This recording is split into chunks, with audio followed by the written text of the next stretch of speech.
Pessoal, já tem aí um tempinho já que eu tô aí pra fazer um canal, pra eu falar de futebol, dos jogos que eu assisto e tal. Hoje eu tomei essa iniciativa até porque o dia de hoje foi bem dolorido pra mim. Eu sou corintiano, né? E essa derrota aí contra o grandiosíssimo Ituano, não, grandiosíssimo, né? Não é só porque é de Itu que é grande, é um time minúsculo e mais uma vez o Corinthians passou um vexame desgramado aí. Hoje não tem como passar pano pra ninguém. Hoje foi um jogo ridículo. Pra ter dimensão disso daí, a gente quase corre risco de ficar fora da Copa do Brasil. Olha tanto de dinheiro envolvido. E pra que isso? Pra que? O time do Ituano era. O time tava até a última rodada tava brigando pra não ser rebaixado. E a gente tava em primeiro do grupo, falou, a gente conseguiu ganhar de alguns times e tal, e vamos aí pro contra o Ituano que vai ficar tudo certo. E no final das contas o jogo mostrou aí que não tem nada a ver. O Corinthians no primeiro tempo foi patético. Tanto era a bola só no Bruno Mendes, Gil, Bruno Mendes, Gil. Tanto que o Bruno Mendes teve 108 toques na bola, o Gil teve 120 e o Roger Guedes, que era o nosso atacante, teve 30. O Yuri Alberto nem se fala. Então, pra mim, o Lázaro foi o principal culpado desse jogo. Não tem como não tirar essa culpa. O que ele fez? Ele pensou no mesmo esquema, exatamente o mesmo jeito que o time joga, com o Renato Augusto. Ele pensou que somente colocando o Paulinho iria fluir do mesmo jeito. E no final das contas não dá certo, porque o Renato Augusto é craque, o Renato Augusto joga muito.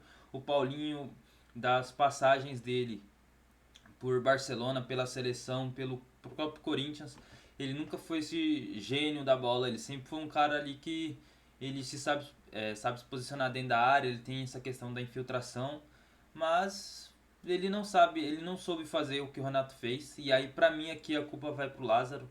O Lázaro não podia entrar com um time pensado como se o Renato Augusto fosse jogar, porque o Renato Augusto não vai jogar. O Renato Augusto é insubstituível. No Brasil poucos têm a característica dele. Então ele tinha que armar um sistema onde o time jogasse o certo, não precisasse manter a mesma coisa. E o erro dele persistiu por muito tempo, velho. Ele não foi que ele errou no primeiro tempo e manteve. Ele continuou com o Paulinho ali o primeiro tempo inteiro, não teve nenhuma mudança tática ali de posicionamento. Veio pro segundo tempo, ele não fez alteração nenhuma. Ele deu uma mexida tática, que ele recuou o Juliano, fez uma linha de dois ali com o Rony. E ali na frente ele colocou o Roger Guedes uma ponta, Adson na outra, o Paulinho ali de meia, né? E o Yuri Alberto no meio, que também não funcionou nada. Depois ele tirou o Paulinho, óbvio, o Paulinho fez o gol, beleza. Ótima jogada dele, de novo, essa questão de infiltração dele não tem como contestar. Eu vou até puxar aqui quantos toques ele deu na bola, porque ele não foi o Renato Augusto é sempre muito participativo, e o Paulinho deu só 55 toques na bola. Então dá pra ver aquela jogada que o Renato Augusto vem, que ele puxa aqui quase perto do Fábio Santos e toca e vem arrumando o time, o Paulinho não soube fazer isso. O Juliano estava muito sobrecarregado, porque o Juliano já faz isso daqui, mas pela direita. O Juliano não tinha como conseguir fazer pela direita e pela esquerda, tinha que ter outro cara ali. E pra mim o Lázaro demorou muito a mexer e isso acarretou nessa. Foi empate, mas é derrota, né? No final das contas. É, Começando do jogador por jogador, o Cássio hoje foi. Ele fez uma defesaça, né? Um pouquinho antes dele falhar, um pouquinho depois eu não lembro. Mas fez uma defesaça, até ali seria um lance pro VAR ver, mas acho que estaria impedido ou não. Mas a bola ali. O gol do Ituano foi ridículo demais. Simplesmente estava o Gil e o Fábio Santos na frente do cara, ninguém estava esperando que o cara ia chutar, o cara chutou, a bola foi muito longe, o Cássio era uma bola totalmente defensável, o Cássio foi querer socar a bola molhada porque estava chovendo e tal, acabou que ele furou a bola e tomamos o gol. O Fagner, a partida do Fagner foi bem nota 6 assim. Aí teve a questão do pênalti. E de novo, o Fagner não tá pronto psicologicamente para bater pênalti. Eu dei uma olhada ali depois ali no pós-jogo e tal. O Roger Guedes falou lá na área mista, na zona mista. Ele disse que a ideia era proteger o Pedrinho, né? O Pedrinho, o moleque da base que entrou. e a ideia era ele proteger o Pedrinho, então o Fagner chamou a responsa e o Fagner quis bater esse pênalti. E claramente se olhava na cara do Fagner, você já via de anos atrás, quando ele perdeu contra o Palmeiras na final do Paulista, ele perdeu o ano passado no final da Copa do Brasil, e esse ano não foi diferente. Foi um pênalti meia altura, não foi no canto, o goleiro não teve muito trabalho para pegar. Você já olhava no olho dele e já percebia que ele já estava meio que abalado psicologicamente. Obviamente essa questão aí vem toda é, no na cabeça, passa um filme ali, ele sabe de tudo. Mas eu penso assim, se ele de fato estava muito abalado psicologicamente, a torcida não iria queimar o Pedrinho se ele perdesse um pênalti.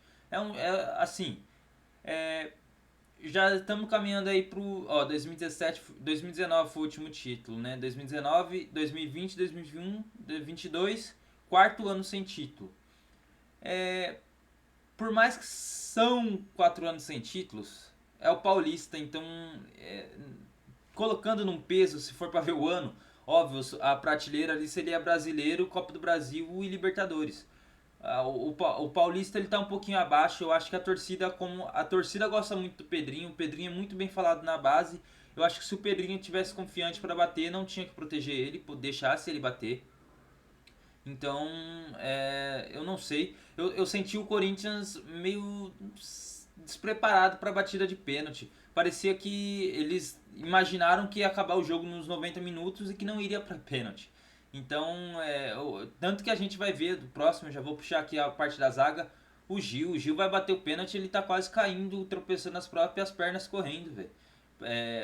Assim, pra mim, um jogador profissional, ele tem que saber cobrar um pênalti, cara. No mínimo, no mínimo, no mínimo. O Gil, no jeito do correr ali, você já percebe que ele é estrabanado. Ele perdeu o pênalti lá contra o Boca, lá que ele calou a La Bombonera. Ele quase perdeu também. Foi sorte, foi detalhe ali que o goleiro também deu uma frangada do lado do Boca Juniors e ele fez o gol. Mas assim, nem o correr, o bater na bola, o Gil sabe. Isso pra mim é uma questão que todo mundo deveria saber, assim, pra cobrar um pênalti, principalmente jogador profissional. O Bruno Mendes é uma partida muito boa do Bruno Mendes. Assim, a zaga em si não foi tão exigida, o problema é que quando foi exigida ela aceitou. O Fábio Santos também hoje estava muito mal, eu senti o Fábio Santos desligado do jogo, parecia que ele não estava ali. Aí vamos pro Rony, o Rony, assim, o Rony ele vem jogado bem nesse comecinho de ano, só que é um negócio engraçado. Ele joga bem, mas ele não tem qualidade, ele é esforçado, e essa é a verdade. Então o pessoal fala ali que ele corre pelo Renato Augusto nos momentos que jogam, e isso é verdade, é notório isso. Você vê ele se esforçando, só que ele não tem qualidade. O Fausto Vera não tem como ser reserva desse time. O Rony para muito o jogo. Às vezes o jogo tá lá na esquerda, tem que vir para a direita rápido. E a bola passa pelo Rony. O Rony atrasa muito o jogo. Ele pode ter uma porcentagem de acerto em passe muito alto. Só que a maioria desses passes é pro lado, pro zagueiro. Ultimamente ele vem acertado nos lançamentos e tal, mas ele trava muito o jogo. Às vezes o Corinthians, e hoje principalmente, o Corinthians estava muito lerdo aí nessa virada de jogo. Às vezes quando o Renato Augusto tá, óbvio, o Corinthians é Renato dependência, não tem o que falar. Você pega a bola aqui e já vira automaticamente da esquerda para a direita rápido, porque o Renato Augusto tem esse talento. E o meio-campo que estava hoje era muito burocrático. A bola tinha exatamente que passar no pé do Juliano, passar no pé do Rony e achar alguém ali. E vice-versa. Para mim, o Juliano tinha que ser o cara ideal para substituir o Renato Augusto. Eu vi alguns comentários falando sobre. Ele encontrou a posição dele no Corinthians, jogando ali de segundo homem de volante. De novo, ele ia fazer um jogo só. Ele não ia jogar a temporada inteira. É um jogo só que ele iria jogar na posição do Renato Augusto. E ele, de longe, do titular e do reserva, é o que melhor tem essa capacidade de fazer esse jogo. O Paulinho fez o gol, mas pra mim não jogou. Ele não teve muito volume de jogo. Ele acabou fazendo gol, isso é ótimo e tal, mas eu não entraria com o Paulinho. Talvez o meu time ideal para hoje não seria repetir o sistema com o Renato Augusto. Eu tentaria entrar com uma 4-3-3, deixar a linha de 4 ali padrão. No meio campo poderia ser o Rony, Juliano e aí eu tiraria o Adson aqui só Ou o Adson viraria o ponta, ou eu tiraria o Paulinho mesmo.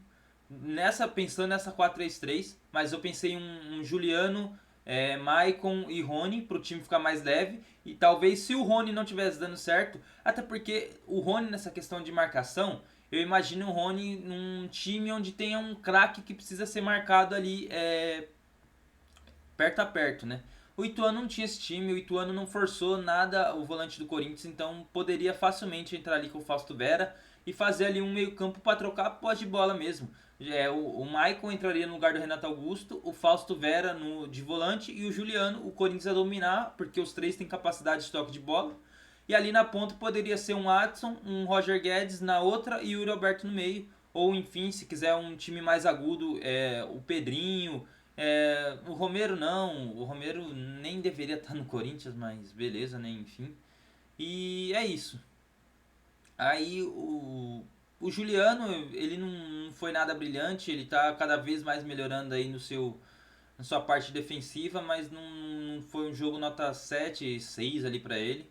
O Roger Guedes hoje também, eu não sei se foi a questão do Paulinho tá caindo ali pro lado dele, o Roger Guedes hoje não jogou nada. Acho que o único lance ali que teve do Roger Guedes foi que ele pegou a bola e o Klaus depois lá não marcou falta no lance. Foi muito abaixo. Eu não entendi o porquê do. Aí vem um ponto aqui que eu não entendo, Lázaro. O Watson claramente era um dos melhores jogadores do Corinthians no segundo tempo. O Watson era para ser mantido no jogo. E aí ele tira o Watson. Por quê? O Roger Guedes não encostou na bola. Aí aqui que é uma coisa que pode estar pesando. Será que o Lázaro tem peito para tirar um Roger Guedes? Que até hoje eu só lembro ele tirando o Roger Guedes no jogo contra a Portuguesa. Foi um jogo ridículo. E eu acho que provavelmente não tem peito para tirar o Roger Guedes. Mas aí também pensando como pelo outro lado, quando ele faz essa troca, o jogo poderia estar caminhado ali para uns pênaltis. E o Roger Guedes é um bom cobrador de pênaltis. Hoje ele converteu a penalidade dele. Então pode ser um desses. Ele pode ter pensado nisso. Mas se a ideia era ganhar o jogo ali nos 90 minutos, eu não sei por que não tirar o Roger Guedes. Hoje foi um jogo péssimo dele para mim. Foi um dos piores com a camiseta do Corinthians. E só para fechar o time, teve a questão ali também do Yuri Alberto. O Yuri Alberto hoje ele teve duas chances. A primeira ali que foi a bola na trave. Eu eu tentaria ali cavar um pênalti e tal, mas acabou que ele também não fez a pior escolha possível. Ele estava inteiro na bola, ele tentou dar uma cavadinha. A cavadinha foi boa, mas talvez ele poderia ter cortado um pouquinho a mais e chutado, mas enfim, eu não pode condenar o cara por esse lance. E aí depois teve uma boa jogada do Pedrinho aqui pela esquerda, quando ele saiu, ele fez um salseiro ali no Ituano e tocou e acabou que o Yuri Alberto estou em cima do goleiro, mas é isso. É, convenhamos, o Paulista para mim dos títulos que vamos disputar esse ano, eu acho que era o mais que a gente poderia ver e falar, pô, esse aqui dá pra ganhar. O, o, o brasileiro, no final das contas, eu não sei como é que vai ser o trabalho do Corinthians. Inclusive ali eu vi o Duílio falando em relação à contratação. Parece que o Corinthians não vai se mexer muito no mercado. O Corinthians nessa gestão aí do Duílio é sempre esperando essas oportunidades de mercado. Dificilmente o Corinthians vai e banca um jogador. Acho que de cabeça agora só tô lembrando do Fausto Vera e do Barleta aí que tá pra fazer exame médico para ser aprovado. Tem também ali a questão. Tá, deixa eu voltar aqui nos pontos. Sobre título, o Paulista pra mim era o mais claro. Porque até pra todo mundo, vamos seguir uma lógica.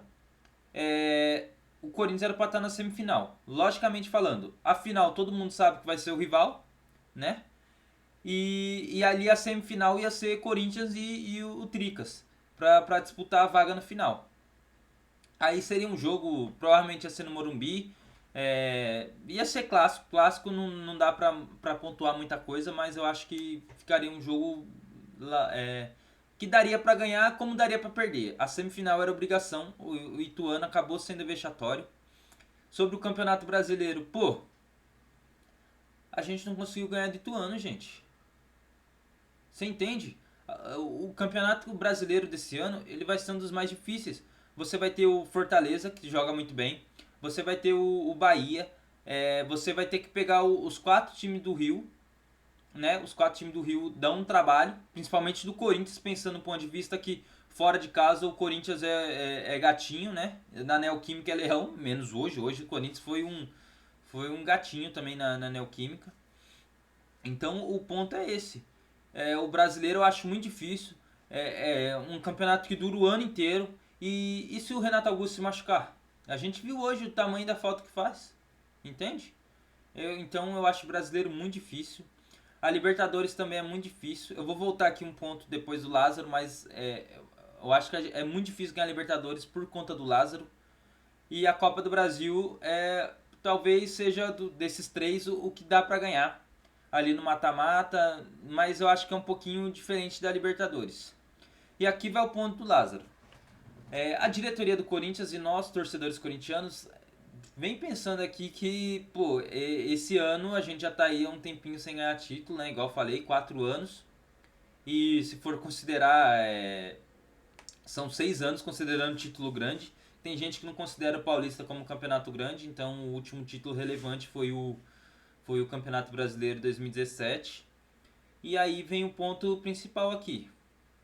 O Lázaro não era para estar no Corinthians, pelo que o Duílio e o Roberto de Andrade falaram no ano passado. Mas aí, se for para ver o que eles já falaram, já conversaram várias vezes.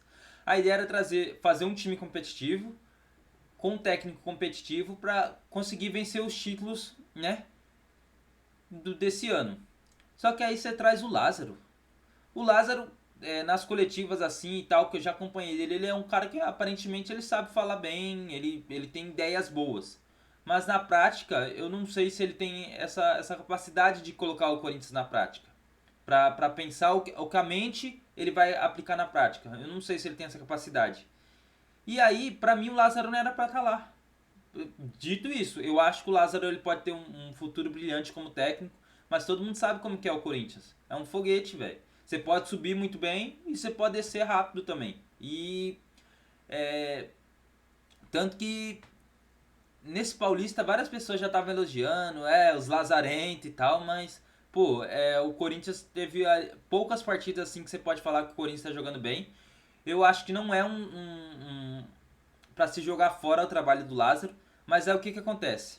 Hoje claramente faltou uma malícia para ele, faltou essa maldade. Ele imaginou que pô, umas coisinhas bestas assim de técnico, besta assim, que é com experiência que você pega, que você vai pegando o feeling ali, você vai pegando o time e você vai fazendo essas mudanças. E o Lázaro ainda ele não aprendeu isso. Ele provavelmente vai aprender isso entre 1, 2, 3, 4 anos. E se ele não ganhar o título esse ano, vai ser mais um ano sem título? E imagina uma Libertadores contra um Boca Juniors, um River, que provavelmente o Corinthians vai pegar aí na fase de grupos. Ele vai ter essa malícia para ter essas sacadas na hora. Desses jogos que eu vi do Lázaro, ele é um técnico que ele sabe montar os times iniciais. As mudanças dele nunca são muito boas assim. Então esse é um problema. Eu não sei se ele vai ter essa malícia para entender o jogo na hora e já fazer a mudança, porque dos melhores jogos que eu vi do Corinthians foi só o Corinthians saindo do minuto inicial e indo o jogo. Quando o Corinthians tem que fazer alguma mudança, e aí também é um papel da diretoria, porque claramente nós não temos jogadores. O nosso atacante é o Júnior Moraes, que nunca joga, e o Romero, que quando joga é de sangrar os olhos. Então não tem condições esse ataque. Meia a gente não tem ninguém ali. Não precisa ser o Renato Augusto, um cara que tenta um passe diferente, um cara que foge da mesmice, e o Corinthians não tem.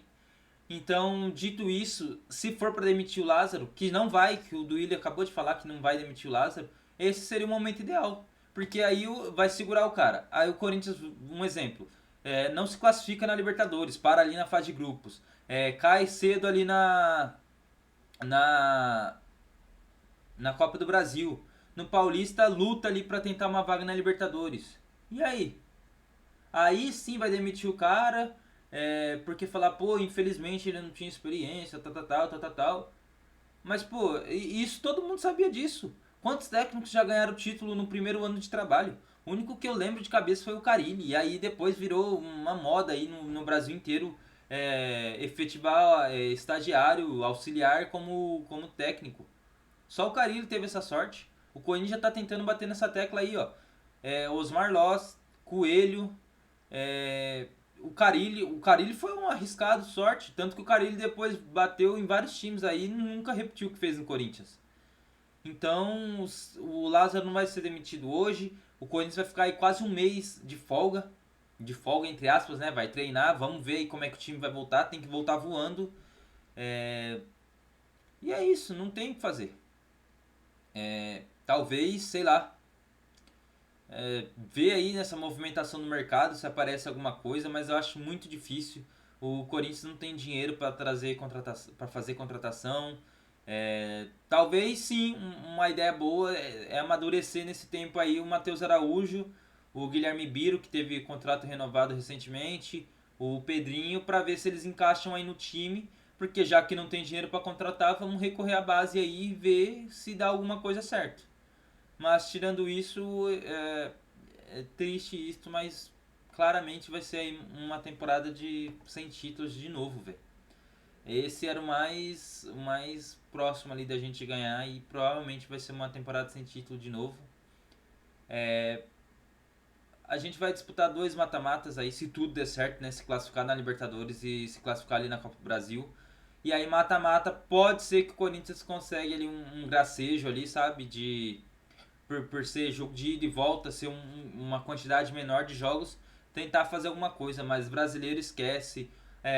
De novo, eu falei, se o Renato, até hoje a gente não sabe quantos dias o Renato vai ficar, ainda não foi informado, mas se o Renato Augusto ficar, acontecer uma lesão grave dele aí, ou ele tomar sei lá, qualquer coisa, o Corinthians não joga. Sem o Renato Augusto não tem jogo, entende?